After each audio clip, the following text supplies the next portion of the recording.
Welcome back, YouTube. My name is B-Luts, and we're gonna be talking about the Spurs. They just lost.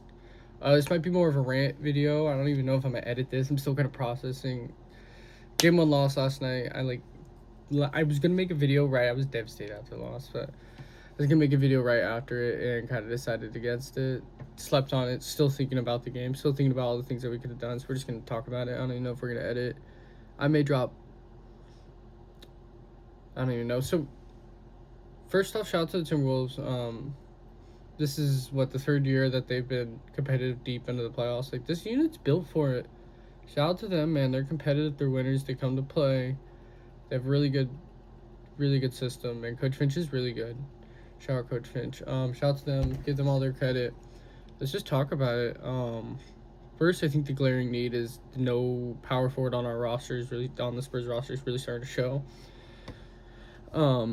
Felt like that is something they should try to address at the deadline. They didn't really do much at the deadline, and I don't know if they'll do that over the summer, but I just feel like deep in these playoffs is really where we need that, and we can get away with it in the regular season, but this is why we lost that in Cup turning to the Knicks. It's why we really I think with Hartenstein we wouldn't match up well against the Thunder. It's why we struggle against the Timberwolves. We have no one to guard those 6'8" to 6'10" dudes. Randall was a tough matchup for us. We're gonna have to figure out that's probably point A of what we have to figure out. I would think is how we're gonna guard Randall, especially when Gobert's not on the floor. Because clearly that was a hole in our hole in the game plan. Vassell was just not the right matchup. Maybe Champagny, but even Champagny, a little small for that. I mean, he was guarding Kamara last series, but it's a totally different player. And I think we're gonna have to figure out Randall. Ant did torch us in the fourth quarter for sure. Thought our defense slipped in the fourth. They played a little bit better in the fourth too. Still think this was a winnable game. I still think they won that game. We lost that game for sure, but they won that game too. We'll be back in 48 hours, so a couple days to game plan. I thought everyone who needed to play the role played fine. This really comes down to Fox and Wemby just playing terribly together. Both of them were so buns. Wemby was incredible on defense. Been seeing a lot of Twitter discourse about goaltends and fouls. I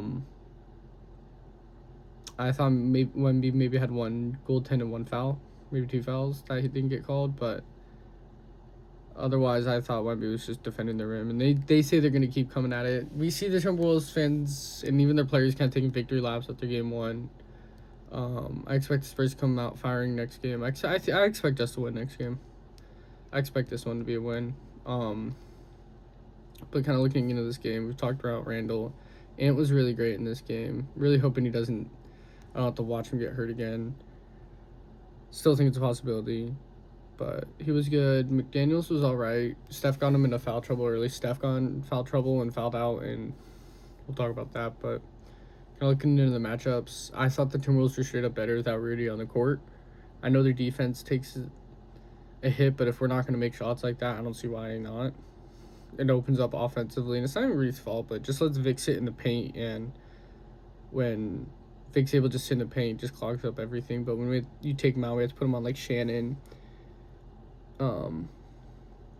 Immediately just opens the floor for all of them.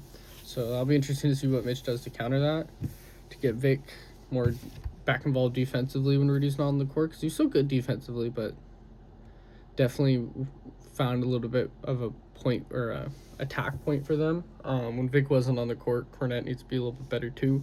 I thought Kellen Johnson, this is such a bad matchup for like half our team, but Kellen Johnson, I thought, turned it around after a terrible first quarter. I thought he was all right for the rest of the game. He was getting to the hoop, making his shots at the hoop, hustling. Defense was his defense was back to normal Keldon defense, so we'll have to fix that. And I told you this is gonna be a long rant because it's like 9 a.m. and I'm just still thinking about the game. Mitch, I understand the no timeout there. I thought honestly the no timeout, after thinking about it, I was like, that's totally fine. Julian got a good shot. Julian's our best shooter. Julian has been shooting that shot lately, and it's been going in, or at least accurate. So he could have made that shot. We could have been fine. Kind of in points, kind of glad he didn't make the shot, but you always want to win the game. It's playoffs. Every game's a must-win. More upset about other things with Mitch, like blowing that challenge. No one's talked about Mitch blowing the challenge in the first quarter, and I feel like that ended up being crucial because it could just taken a foul off Steph later in the game. There was definitely multiple opportunities to challenge later in the game that we lost because we challenged 5 minutes into the game. So don't do that. Save our challenge for later because we really needed it. Sucks we didn't have Carter Bryant because I feel like he would have been able to slow Randall down a little bit. But right now we don't have a matchup for Randall. I think that's our glaring hole right now. Otherwise, our stars need to make their best shots. I have trust Vic will bounce back. We've seen Vic's for 3 years now, plus playing in France too. He'll bounce back. He'll be fine. Fox worries me. Really worries me that Fox just has a terrible matchup. And they're big and strong, and he's smaller than everyone. So hopefully he can figure it out. Hopefully he can use that speed.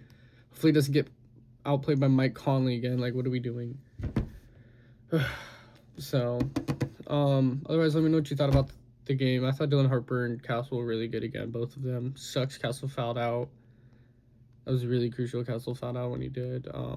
But I thought Champagne came into the game and made great plays at the end. And that's why I'm not mad Julian shot it. I mean, he had 3 offensive rebounds to keep him in the game.